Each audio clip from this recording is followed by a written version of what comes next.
10:30 বাজে জানাজার টাইম দিছে, 10:30 জানাজা, 10:34 বাজে গেছে, 30:40 বাজে গেছে। কিছু মানুষের এই পরিমাণ অস্থিরতা, এই মিয়া টাইম টেবিল ঠিক রাখো না, কইলা 10:30 জানাজা, 10টা মিনিট ওভার হয়ে গেছে, কতক্ষণ খাড় করায় রাখবা? মানে উনি ব্যস্ত, ওনার এই 10 মিনিট সময় নাই। আল্লাহর কসম বন্ধু, এই মানুষটাও এরকম ব্যস্তই ছিল।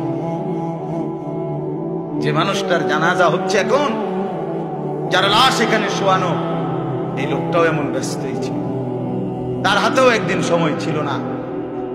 আজ গোটা পৃথিবী সব আগার জায়গায়, এই বেচারা শুধু নিস্তব্ধ।